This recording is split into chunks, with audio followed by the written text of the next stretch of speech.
on behalf of everybody, I'd like to thank you for coming today. Glad to. Yeah. So we're part of, some of us here are part of the Independent Media Center here in New York. And just to get you up to speed with our mission, in general, our idea is to create a more democratic media. We feel that corporate media doesn't well represent the ideas that everybody necessarily cares about. So the idea is for the individuals of a society to become the media themselves and produce the media themselves and turn from passive consumers into active producers. And a couple issues have come up recently for us around that idea.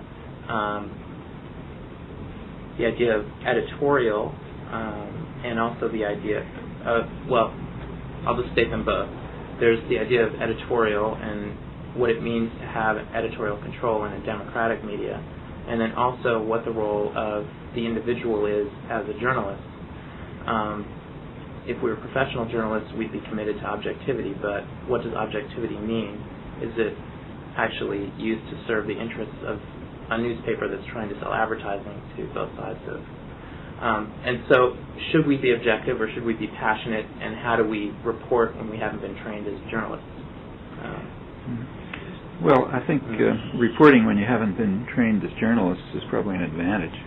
I tell you a personal story, just to illustrate. One of my daughters, back when she was a college student in Berkeley, political activist and everything, decided to make her contribution to the world. She'd be a radical journalist. So she applied to the Berkeley School of Journalism. It's actually one of the best.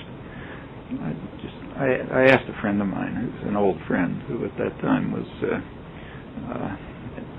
a foreign correspondent, a lead foreign correspondent for ABC News. He's since quit and discussed, but he had been for many years. I asked him what he thought about her going to journalism school.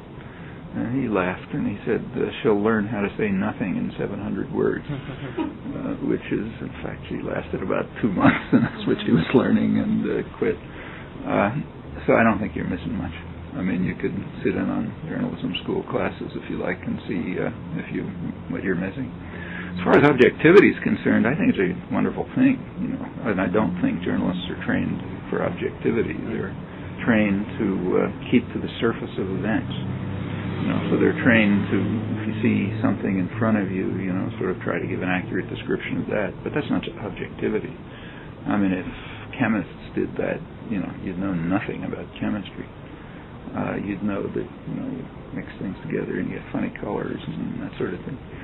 If you want to be objective, you have to try to find out what the truth is. And you don't find out what the truth is by looking at the surface of events. And even that's an exaggeration, because typically journalists don't look at the surface of it. And one of the ways in which, if you take a look at some of the major journals, say the New York Times, you'll notice that they don't keep their correspondents in a particular place.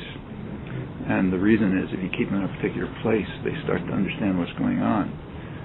And that's called a violation of objectivity, because you're supposed to just keep to the surface of events. Well, if you just go to some place, say, Beirut, and you start to report and you sort of try to figure out what's going on, most of your information is coming from agents of one or another intelligence service who are, masquerading as, stringers or assistants or something. If you want to understand what's going on in a place, say Beirut, you have to be like Bob Fisk. You have to live there for 25 years and get into the culture and really figure out what's going on. And by the standards of corporate journalism, it's not called objectivity because it's truth. So don't confuse objectivity, what they call objectivity, with what's meant by objectivity, you say, in the natural sciences. It's not the same thing. So I don't think I think there's the real sense of objectivity you should be following. There's no point. If you want to have a passionate declaration of what you feel, it's okay. But it's a poem. If you want to enlighten people and enlighten yourself, you should be searching for objectivity. That is the truth. That doesn't mean you don't have to be passionate about it. You should be very passionate about it, but that should be an ideal. As to the matter of editorial content control, that's a really hard one. It depends. I don't think there's a general answer. In fact, I suspect, I'm sure you know better than I, that what you have to do is just find many differentiated kinds of media. I mean, if you just open up, it's as if you opened up a discussion. Like take, I don't know if you came to the talk I gave the other night, but if we'd opened that up just without any control, it would have been taken over by the Spartacus League, because that's their job, to try to disrupt meetings and scream and shout everyone else down, and people get bored and they take over. In fact, anyone who's been involved in movement organizations knows that that's a constant problem. I mean, there's always, very typically there's some cult. Actually, it often turns out to be an FBI informer. Shows up in court later, who's, just very loud, aggressive, shows up all the time, is always willing to be there. I mean, talks so much, you say, all right, you do it, and they may ultimately run the thing. So you have to, and that same kind of problem will show up if you just open it up. I mean, you take a look at any forum on the internet, and they're, pretty soon they get filled with cultists. I mean, people who have nothing to do except push their particular form of fanaticism, whatever it may be right, maybe wrong, but they'll take it over, and other people who would like to participate but can't compete with that kind of intense fanaticism, or people who just aren't that confident. Like any serious person just isn't that confident. I mean, that's even true if you're doing quantum physics. But if you're in a forum where you're an ordinary rational person, and you kind of have your opinions, but you're really not that confident about them because it's complex, and somebody over there is screaming the truth at you all day, you often just leave, and the thing can end up being in the hands of fanatic cultists. And you have to allow for that, but you don't want to allow for nothing else. And doing something else means having a degree of editorial control. And this is not just your problem; it's the problem of every activist group. And it's the problem of any public meeting, I mean, this is just, the world. You've got to be ready to deal with it. Did you want to ask him about? I don't know if you ever had that in dollars and cents, maybe not, but it's very standard. In fact, back, we had to learn back in the 60s, when groups like Resist were getting formed, how to detect the government informers. And a lot of groups didn't learn and got in trouble. Because, you found that these guys they would be the ones they'd usually be the most militant. I mean, there's a good way to determine who they are in those days. How is that? How do you do that? Well, it changes in different times. I mean, these days, like say the Sparks, one sentence, and you know exactly what's coming next. It's like a script. It's like a script. But that's a special thing, so you can see the one sentence if you walk across campus or you come to a meeting.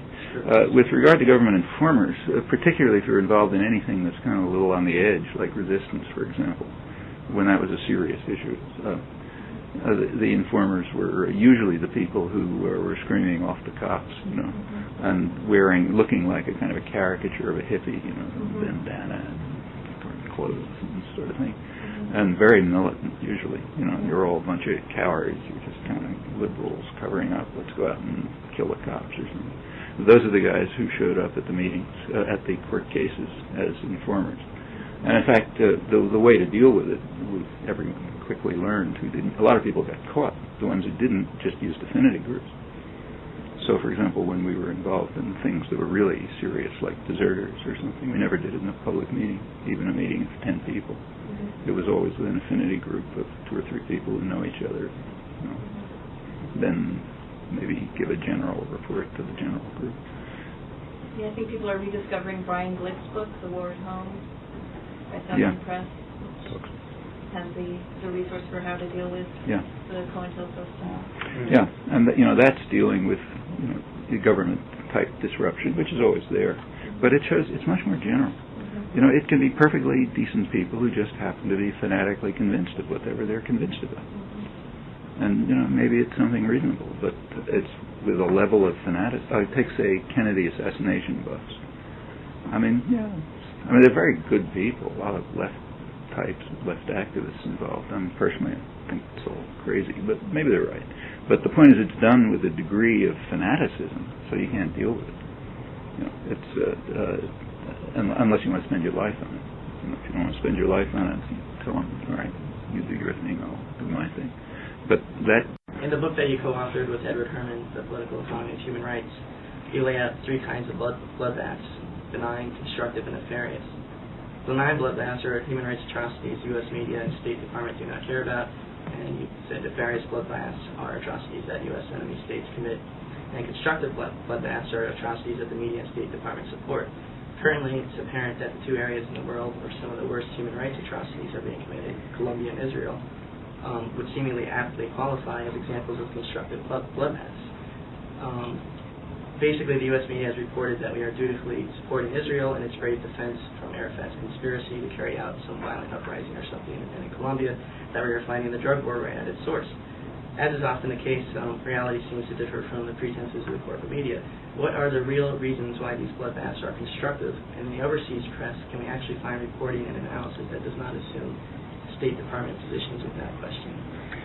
Well, you'd be very unlikely to find anything much in the corporate media because, it would be surprising for them to depart from the interests of, the owners, the advertisers, the state that they're closely linked to, the kind of intellectuals who are part of the system of support for ideology. Of course, they're not going to stray from that. I mean, you find, you get evidence which is inconsistent with what they're describing, with the position they're taking, but not any articulated version of it. In those 2 cases that you mentioned, I think we should recognize that in the Israel case, it's what the British press calls a slow massacre. It's not a bloodbath. It's very carefully, finely tuned, so that in fact, they tell you, the Israeli army says, not in English, but in Hebrew press, that they want to keep the number of deaths below a certain level, because if it gets above a certain level, people start to make a fuss and so on. On the other hand, the number of wounded, which is a much more striking figure, that's allowed to get as high as it wants. And the wounded may die 2 days later, but nobody will call that a death. The reason it's a slow massacre is for the same reason that the policy, and this is a U.S. policy, it's not is a slow transfer. They would like to. What they'd like to do is get rid of the Palestinian population, but they know they can't really do that straight. So the policy, which is sometimes called, in fact, slow transfer, set up conditions under which they're just going to leave. Because, or at least the more educated and active ones who have a chance to leave will leave. And in fact, that's been happening over the years. There's plenty of Palestinians here, for that matter, or in Canada and so on. They're more educated ones, because they just can't take it anymore. So the idea is to set up conditions. In fact, they're pretty frank about it. It's one of the high government ministers who's now, it's now temporary foreign minister. He's Minister of Security, actually. He's an academic and had a book published in Hebrew about a year ago in which he pointed out that the goal is what he called a system of permanent neo-colonialist dependence, which is incidentally supported by the Israeli business community. They're the ones who have been most active for years in supporting a Palestinian state. It goes back even before the mainstream was talking about it. And from their point of view, it makes good sense. Just like it makes good sense for the American U.S. business community to have Mexico be a state where you can put cheap maquiladoras on the border and great for you and so on. And that's what they'd like to do. They'd like to have conditions. They have like the totally under control dependence, so they never develop any independent economy.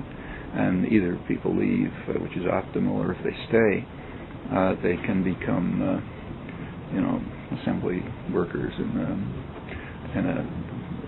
some free industrial zone in which Israelis and Palestinians, incidentally, will make plenty of money. So there's rich Palestinians who are delighted with this, just like the rich Mexicans delighted with it. In fact, they can also very frankly talk about using it for strike breaking. So right now, for example, there has been an effort at privatizing the ports. In fact, privatizing everything. Israel's kind of like a reflection of the United States. So they want to, and the work there had been it's declining, but there had been a pretty organized workforce, and they're fighting because with privatization, so they don't want it, and they're striking. Well, if the industrialists had an alternative port, they could break the strike. The alternative ports that are around are either too far away or in countries that they don't have close relations to, like Lebanon or something. But if they had a port in Gaza, it would be terrific. So they'd love to have a port in Gaza in an independent Palestinian state, which is about as independent as Tronsky or something. Yeah, something like that. And then, but see, they want even more independent. That's a separate state. They don't have to worry about. Don't forget, Russia supported Ukraine. In fact, Russia was one of those curious empires that subsidized the colonies. In fact, they were richer than Russia. You take a look around the periphery of Russia, the countries around it were richer than Russia was because they were trying to shut them up by subsidizing them. And they don't want that. They want them to be a real kind of neo-colonial dependency, but then you can use it for things like that. So bloodbath isn't exactly the right word in that case. It's insidious, but something different. What about the U.S. interest? What is the constructiveness for them? The U.S. interest is, the U.S. basic interest is oil. The U.S. took over a system that the British had established. The British used to run this place. As soon as oil was discovered, and the British were interested for other reasons at first, because of passage to India and that sort of thing. But by the 1920s, by around the First World War, it became clear that the world's shifting to an oil-based economy, and that's where most of the oil is. In fact, permanently, as far as anybody knows, until it runs out. There's other oil elsewhere, but nothing like the Gulf region, Iraq, and so on. That's the heart of the oil-producing system for the foreseeable future. In the 1920s, the United States, it was mostly France and Britain, and they kind of divided it up. But, the United States wasn't a big actor in world affairs, but big enough to do things that were important, like it kicked the British. Woodrow Wilson kicked the British out of Venezuela, just kicked them out in 1920 because Venezuela was a big oil producer, and it's the Monroe Doctrine. We take it over. In the Middle East, the U.S. was powerful enough to get a piece of the action there. There was a so-called Red Line Agreement, which divided, 1928, divided up Middle East oil resources between Britain, France, and the United States. During the Second World War, there was a mini-war going on between Britain and the United States over who was going to keep control over Saudi Arabia. And it was pretty bitter, in fact. It wasn't only there, but the United States, of course, won. In 1945, the U.S. simply kicked France out on the legal grounds invented by some State Department lawyer that France was an enemy state because it had been occupied by the Germans. So therefore, the agreement with France was null and void, and France was kicked out. They're not very happy about it. They still don't like it. That's one of the reasons they're making fuss about Iraq. But anyhow, they were out. Britain kind of became a junior partner, which it still is, and that's the oil system. But the British structure had to be maintained.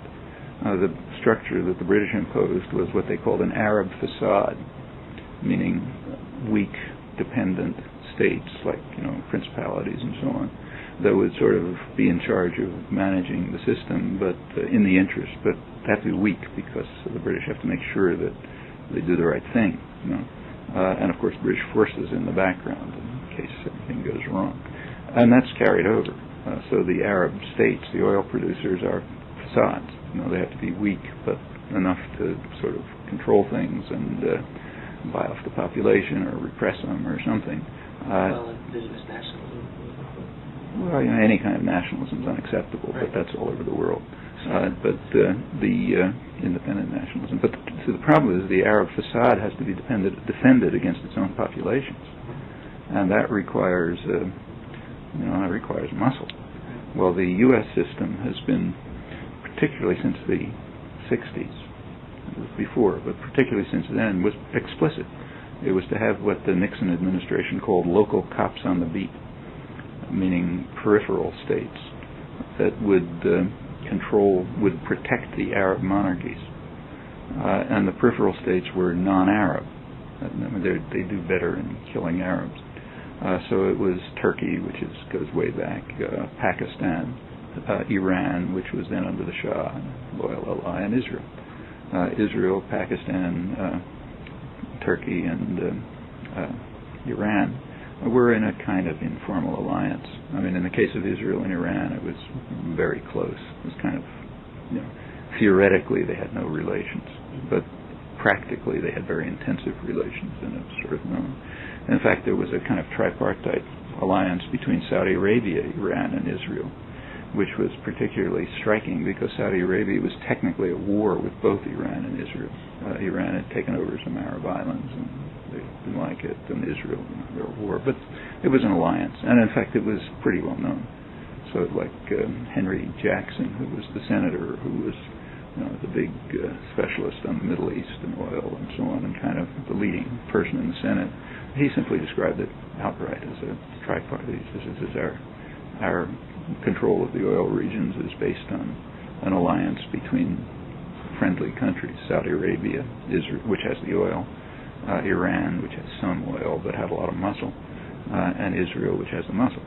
And in fact, every time Israel demonstrated its military capacities, enthusiasm for it went up here.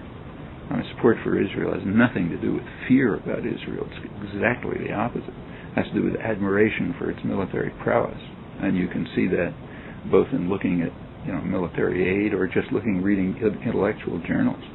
Intellectuals get more and more excited and passionate about Israel the more it smashes people in the face. This was particularly striking in the 60s, because remember what was going on. The United States was failing to suppress adequately an internal, it was invaded Vietnam and it wasn't able to crush the population. Well, Israel in 1967 showed how you treat third world people properly. You really kick them in the face and beat the shit out of them. And that was very impressive. They won a lot of points for that. In fact, there were kind of jokes about let's send Moshe Dayan to Vietnam and so on. Yeah, but the thing is, it's also true of the liberal intellectuals, don't forget. Because contrary to what they say, they were mostly supportive of the war. And later they say no because it became unpopular. But at the time they supported it and were kind of upset that the U.S. wasn't succeeding in controlling these people. And Israel did it well. And right at that point, you got the love affair began. You take a look at the left journals. Up until then, they were either not interested in Zionism, or they just treated it as a joke. After that, most of them became passionate Zionists. Well, yeah, although he had. But Dissent is a good example. You take a look at Dissent, the Social Democratic Journal. Up until 1967. I think there were virtually no references to Israel, and those few were kind of contemptuous. After that, it became a darling. Well, why? They basically supported the Vietnam War, and Israel was doing it right. And also it became a weapon to beat the left. You could start beating the left over the head with not being sufficiently pro-Israel, or, if you like, anti-Semitic, or, Holocaust deniers, or whatever you like to make up. But it became a very useful weapon for beating the new left, which of course they hated, and it was used that way, very openly. You read op-eds in the New York Times by Irving Howe about it. He was very proud of them, in fact. And so it continued. As Israeli conquests and power increased, the alliance with the U.S. increased. By now it's much tighter. By now Israel's basically an offshore military base and an extension of U.S. military production. So it's a very tight strategic alliance. What about Colombia? Colombia is a different story. Look, in Colombia, Colombia had a grotesque, first of all, a horrible history. The violence in Colombia goes back like 100 years. Around the early part of the 20th century, there was a war in which 100,000 people or so got massacred, an internal war. It's been a very repressive society. It's a rich society. It has a lot of resources, a lot of potential wealth. The wealth is very highly concentrated in a very narrow elite. There have been peasant revolutions and everything all through the century. In 1948, a sort of progressive, kind of a populist candidate was assassinated, and that set off what they call the violence, la violencia, period in which probably a couple 100,000 people were killed. By that point, the U.S. was getting involved. This is part of the whole system of controlling the hemisphere. The Eisenhower administration sent arms, but it was mainly the Kennedy administration, which, like in most areas, extended very harshly the whole counterinsurgency and repression program. And specifically in Colombia, they sent a mission to Colombia, which really one should read the report. It's Green Beret general or colonel, I forget, was sent down there, Yarborough, under Kennedy, and they gave him the Colombian military advice. And the advice was to use paramilitaries and to use terror against what he called known communist proponents, which in the Latin American context means anybody, peasants, human rights workers, priests, anybody who's out of line. And the Kennedy administration also provided arms and training for that, and it sort of continued. I mean, by that point there was a kind of a pact. There were two parties, called the liberals and the conservatives, but it's kind of like the Democrats and the Republicans. There was a little difference between them, and they had different bases, and landlords and industrialists and stuff like that. But they made a pact to share the rule. So like they shift every year as a liberal or conservative and so on. That's called a democracy here. So everybody hails it as a wonderful democracy. But most of the population is not only disenfranchised, but can't eat. I mean, they're starving. They're off. Meanwhile, U.S. economic policies kicked in, which is extremely important. Neoliberalism didn't begin in 1980. In the 1950s, Colombia was a wheat producer. And that was undercut by U.S. Food for Peace program. The Food for Peace program kind of sounds nice, but what it was, in fact, was a subsidy from U.S. taxpayers to U.S. agribusiness to provide support for third world dictators. Sounds like the Food for Oil program. No, it's not quite like that. It's a little different. This was supposed to be a very benevolent program of giving food to starving people and that sort of thing.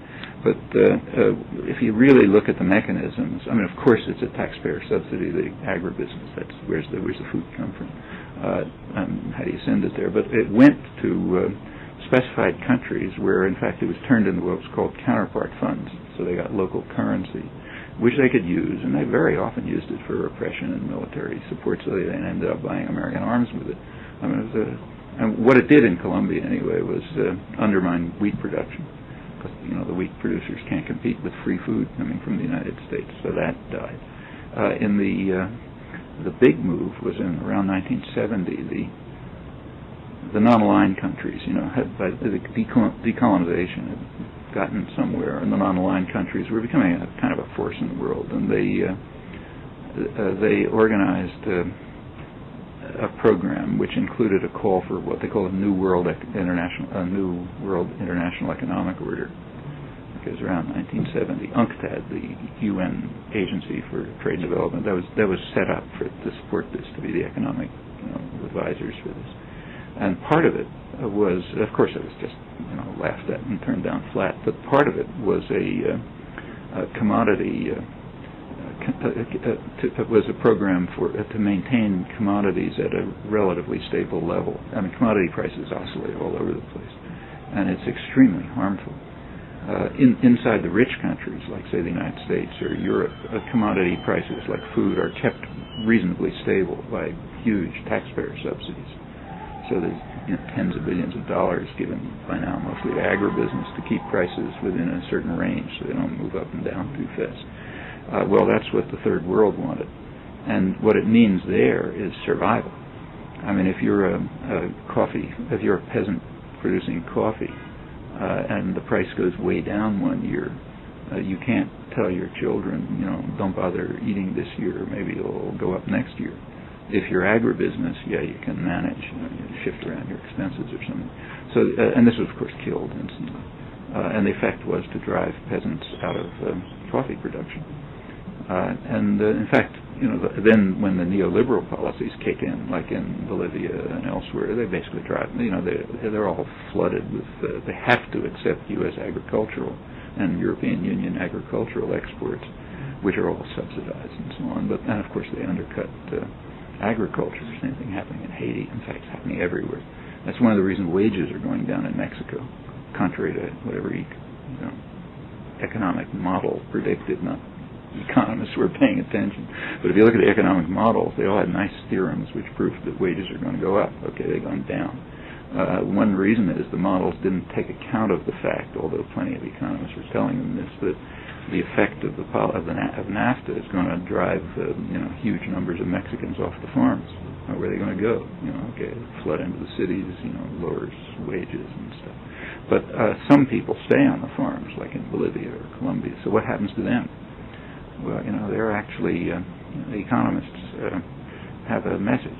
You become what's called a rational peasant. There's a whole theory of rational peasants. Rational, there's big literature about it. They probably teach it here. Rational peasants understand the market. They understand that you produce for profit and you produce for export. And, of course, you want to produce for a stable market. All right, just spell that out. You produce for export, for profit, for a stable market. And what does that spell? That spells coca. So they were driven to drug production. That's a consequence of the neoliberal policy. Part of the reason the whole Andes is blowing up.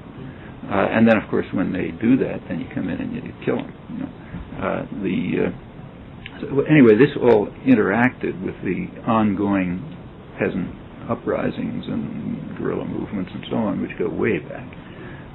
And by now, the insurgency is out of control. I mean, FARC is the main guerrilla movement is very big. It's all over the place. It runs a large part of the country. You can argue about what it is, but officially it has a kind of a social democratic program, which is enough to scare the daylights out of the Colombian business community in the United States. So you naturally kick in with a counterinsurgency program, and since you can't blame it on the Russians anymore, it's drugs. It can't be a drug program. I mean, if it was a drug program, you wouldn't do it this way. Especially when the military apparently is more involved with drugs. The military is involved in narco trafficking. Even the American Army is. I mean, just last year they had to pull out the colonel who was running the U.S. Counterinsurgency program there because his wife was caught narco trafficking and he ended up in jail or something like this. I mean, you just can't be in the elite in that system unless you're pretty unusual and not be part of this. The military's in it. The paramilitaries are in control of a large part of it. Furthermore, the program is not even designed to do anything about drugs. I mean, the peasants in the drug-producing areas, and indeed FARC, the leadership, are saying, look, we'd prefer to do alternative crops, but we need some support. The only thing we can make money on is drugs. We don't want to produce drugs. Well, okay, one way to deal with that is to provide some support for alternative crop programs. The U.S. is providing nothing. It's providing some, but not in the areas of guerrilla control. In the areas of guerrilla control, not a penny goes to alternative drug programs. Apart from that, the whole thing is lunatic. I mean, does China have a right to bomb North Carolina? I mean, North Carolina is producing drugs which are killing tens of millions of Chinese. Does that give them a right to bomb North Carolina? Well, why not? If we have a right to bomb Colombia, why don't they have a right to bomb North Carolina? The whole thing is so outlandish, you can't even discuss it. And in fact, furthermore, just to finish the story off, it is just not even controversial that the drug problem is here and that there's a way to deal with it, namely treatment. I mean, there are studies, government-funded studies. Rand Corporation did a big study, which everyone quotes, in which they found that if you compare the just plain cost-effectiveness of various approaches, treatment and prevention is, I think, 25 times as cost-effective as out-of-country efforts, trying to destroy them. In fact, it's about 7 times as effective as police work and, 10 times as effective as border interdiction. Well, how much money in these new plans is going into that? Answer, nothing. A couple of people in Congress, Nancy Pelosi and somebody else, tried to introduce a small, little tiny piece in the Columbia Plan program for prevention and treatment. No, it's killed. I mean, they're not interested in the drug problem. What they're interested in is a cover for counterinsurgency. And in fact, even if they were interested in the drug problem, the whole basis is so totally immoral. As you can see at once by asking, well, why don't we support Chinese bombing of North Carolina? Now, if the media... The other question I wanted to ask you about was turning to the East. Perhaps one of the clearest examples that Edward Herman and you laid out in Manufacturing Consent, where you both laid out the propaganda model, was a tragic story of East Timor.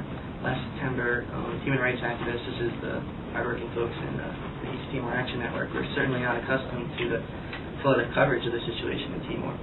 The U.S. media particularly harped on the theme of the anarchic conditions in East Timor, even though that the British and Australian press revealed that post-referendum attacks were planned in advance. They are highly organized and orchestrated with high level of knowledge and awareness.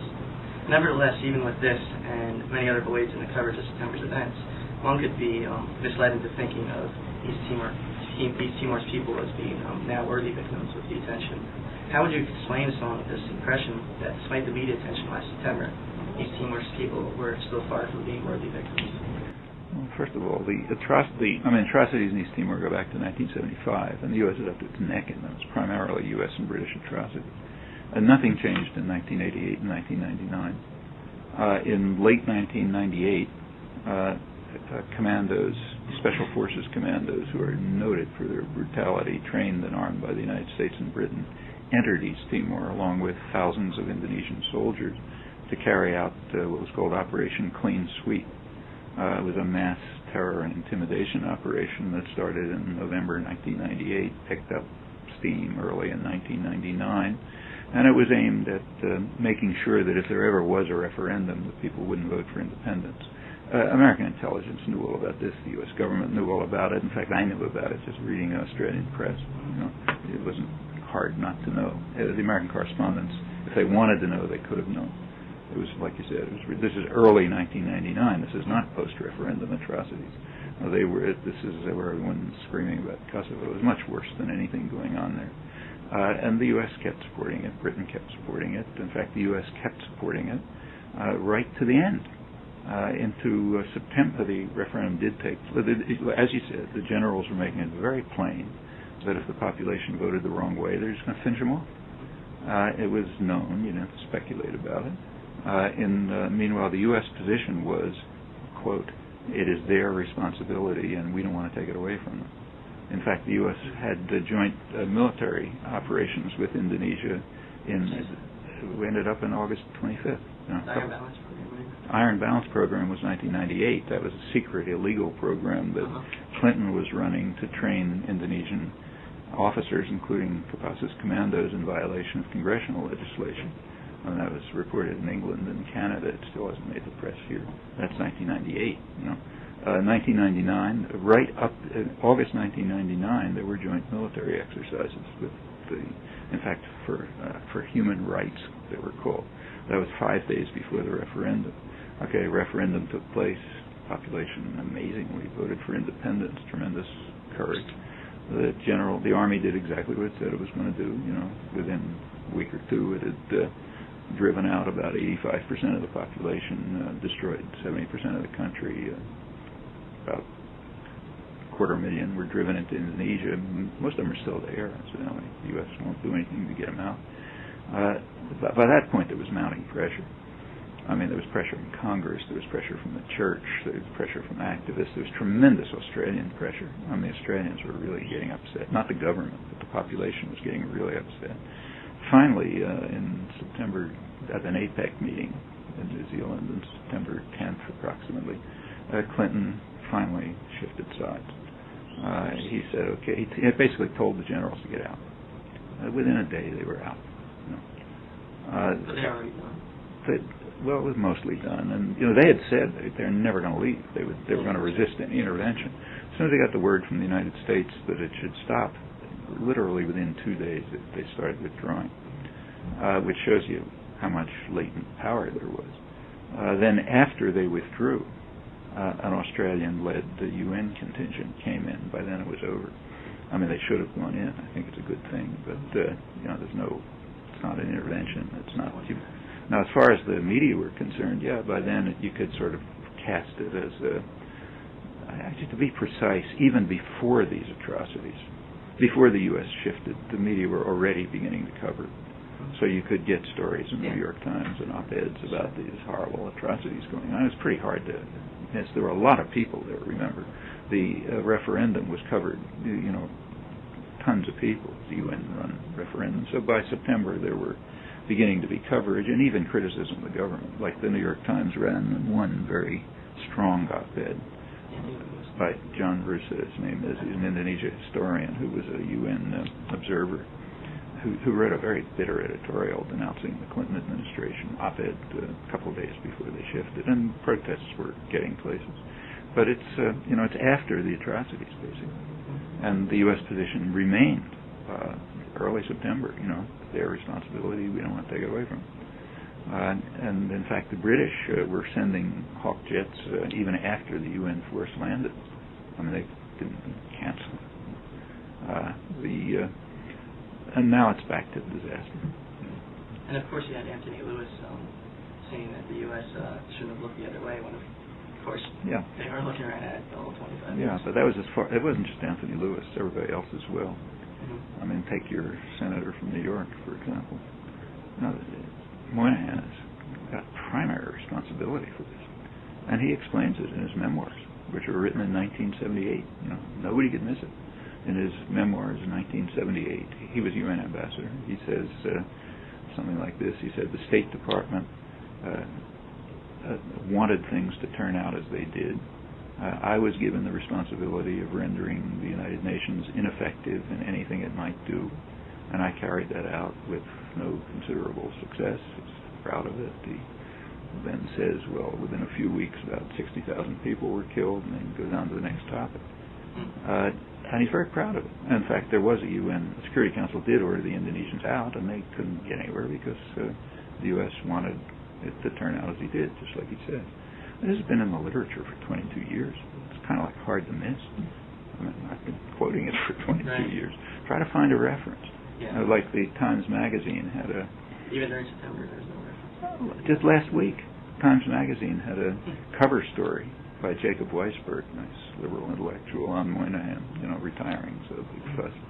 And it talks about what a wonderful guy he is, and it even describes him at the UN. He says he's consistent supporter of liberal internationalism and international law and so on. Yeah, like ensuring that the Security Council resolution wouldn't work and that Indonesia would be able to kill off a third of the population.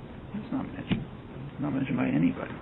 You're not allowed to mention that. What you're allowed to say is what you said, that we looked the other way or disgracefully failed to pay attention or something. Down the memory hole the rest. I've got a related question.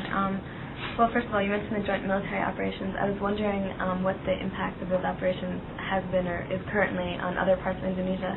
And second of all, why, considering the amount of reporting on East Timor, has there been relatively nothing said about Aceh, which is a province in Indonesia where there have been similar human rights violations and where an overwhelming majority of the population is also demanding a referendum for autonomy or independence? Well, first of all, there hasn't been a lot of coverage of East Timor. Very briefly, at the time of the referendum, when there was a big focus on it, you had a couple of weeks of reporting. That's in 25 years of massacres. And now it's pretty much gone again. But yes, there was for that brief period. And in fact, they've started reporting Aceh. The Times has had 2, I think, long articles on Aceh in the last week or two. And Aceh is bad, but it's not East Timor. I mean, the number of people killed there is maybe 5,000 or 10,000. That's not 200,000. Yeah, okay, but it's bad, but it's proportions. Aceh is a long story, but yes, it's where a lot of the wealth of Indonesia is. A lot of the oil's there, the oil companies and so on. And Indonesia doesn't want to let it go. And it's been very brutal. Most of the brutality was in the late 80s and early 90s. That's with U.S. and British support. In fact, the whole Western world was supporting it because Indonesia was, the economy was one of these Southeast Asian growing economy. What? Even Norway. Yeah, Norway, Sweden, everybody supported. But the same in East Timor. I mean, Sweden was supporting the atrocities in East Timor. In fact, if you want to know the truth, I've been involved in this for 25 years. I remember in the 70s, at international conferences, there was a very militant Swedish, nice guy, what was his name? Mats Elstrom, I think, who showed up from the Social Democratic Party. He was giving strong statements about how awful this is and so on. Around 1980, they got voted into office, and he became minister of something or other. And Sweden started sending gunboats to Indonesia and so on. I remember the East Timor Action Committee in Sweden around then published a copy of its journal, and front page says, what happened to you, Mats Elstrom, or something like that. Yeah, okay. What happened is the usual thing. So when you can get when there's money to be made out of bloodshed, you're going to find everybody involved. It sounds like Cook in Britain. It sounds like Cook in Britain. That's the one that's right, because he was criticizing. Yeah, Philly got in, and then they came in with helicopters, and then they came in with a new ethical foreign policy, right, that's what they call it. which became so embarrassing because of what they've been doing that they finally dropped it. He rescinded the new ethical foreign policy officially. Yeah, but they just continued with the Thatcher program. Worse even, I think, Pilgrim. Yeah, probably, maybe. I mean, Pilger claims there were more extensions, but whatever. It was basically extension. On Aceh, there has been an Achenese independence movement for a long time was calling for autonomy, then some called for independence. I mean, the usual thing. Suharto was extremely brutal there in the late 80s and early 90s, but he got away with it because it was supported by the West and no reporting. Now people are worried about it. Here there's a lot of concern about Indonesia. In fact, by now Indonesian-U.S. relations are very tense. In fact, they're practically declared the U.S. ambassador persona non grata because the country's sort of fallen apart, and the U.S. is kind of trying to hold it together, and it's doing it in ways that are resented by the Indonesians. And that gives an opening to start reporting atrocities, because we don't have friendly relations with Indonesia at this moment. The relations are tense. Incidentally, just a little background, the United States had absolutely nothing against breaking up Indonesia. In fact, the biggest counterinsurgency campaign in post-war history was an attempt to break up Indonesia in 1958 and split off the outer islands because there was a nationalist government that the U.S. didn't like. And it's when that didn't fail that the U.S. started supporting the generals, which led to the coup. There's a lot of talk in 1998 about excitement about how Indonesia had its first democratic election in 40 years, which was true, but nobody ever asked the obvious question. Why didn't they have a democratic election for 40 years? Well, the answer is 40 years ago the United States intervened and destroyed the democratic system. Since then they hadn't had a democratic election. And that was part of it was breaking off the islands of which Aceh is a part that have the main resources so the U.S. could control them. And it may come to that again. So yes, you're starting to get reporting about Indonesian atrocities, and I wouldn't be entirely surprised if the U.S. ends up supporting an independence movement, because so it can take over the oil without a conflict with Indonesia. It's not out of the question. The relations are conflicted at this point. So yes, there's an opening for the Times to write reports on atrocities. We wanted to get you extra copy of the newspaper we just put out. And in it, there's an article in the back about the recent uprising and change in power. But what I was wondering is, also I read the you published recently on CNET, and I was wondering what you think of Kaczynski now, and whether he really actually is pro-NATO. And one of the assertions in this article is that, if you come into coming into power, that his government will actually be made up of a lot of U.S.-backed forces. He's pretty open about what he is. I don't think it's any secret. He's a conservative nationalist. He's a nationalist. He's bitterly condemned the NATO bombing.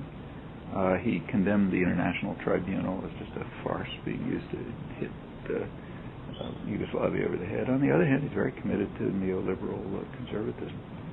So his own commitment and that of most of the people around him will be to convert Serbia into another part of the U.S.-dominated system. I mean, the main hatred of the United States for Serbia had nothing to do with crimes. I mean, there were crimes. Nothing like crimes in plenty of other places. The main thing was they were just independent. They were not submitting to the U.S. The U.S. and Europe have somewhat different plans for the Balkans, but they share the principle that this ought to be a cheap labor investment area. In fact, that's written into the Bosnia Accords. They have to accept harsh neoliberal principles. That's part of the Bosnia agreements. And Serbia was kind of holding out for whatever reason. Nationalism, stubbornness, whatever you think it is. And that had to be ended. Well, it'll be ended with Kostunica. But I think he's an honest guy. He's telling you exactly what he thinks. how does it relate to the people and also how that's covered in media here as being... Well, here it was covered, of course, as a great triumph of U.S. policy, but that's kind of like reflexive. On the other hand, if you read that website, I quoted some of the U.S. press, which was telling the true story, that this was, and the British press probably all did, that this was a reflection of popular hatred of what NATO had done. And that the NATO bombing probably delayed. Had support of the people in Yugoslavia, really? Or do they support his conservative neoliberal agenda? I mean, they mainly, look, the country's a total wreck. People can't eat. They don't have any electricity. I mean, under those conditions, it's very hard to ask people, do you support neoliberal, this and that? I mean, mainly they want to get out of a miserable situation in which they're being crushed. They have been trying to get rid of Milosevic for the whole decade. There have been big popular uprisings and strikes and all sorts of things. And he was not a totalitarian dictator. He was kind of like an authoritarian crook. So all sorts of things were going on. The media were fairly open. And, even in Kosovo, the media were open. There were Albanian media calling for NATO intervention. So it was, he's not a nice guy, and it was harsh, and he's undoubtedly a gangster. But it was not anything like a totalitarian system. And they sort of managed to overthrow it. He backed off. They got him out of their hair, which I'm sure the majority of the population is happy about. They now have these very harsh sanctions still. And, the NATO bombing was aimed at the civilian society. It wasn't aimed at the Serbian military. It's what we call war crimes when other people do it. It was aimed directly at the civilian society and wrecked it. And they're suffering from it. In fact, the whole region's suffering from it. The Danube was closed. There's pollution all over the place and so on. And they would like to get out of it. Now, the West is going to let them get out of it only the way it lets Haiti get out of it.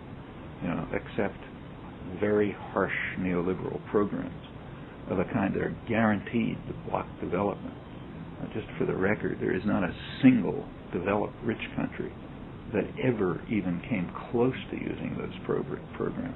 I mean, like it's, you can tell them, but the gap between economic theory and economic history is like night and day. Economic theory is diametrically opposed to the entire economic history, dramatically. Just to finish, I have to go. Let me tell you a personal anecdote since I started with. Once, there was a friend who Julie Shore was a woman who was an economist, was at Harvard. He was there.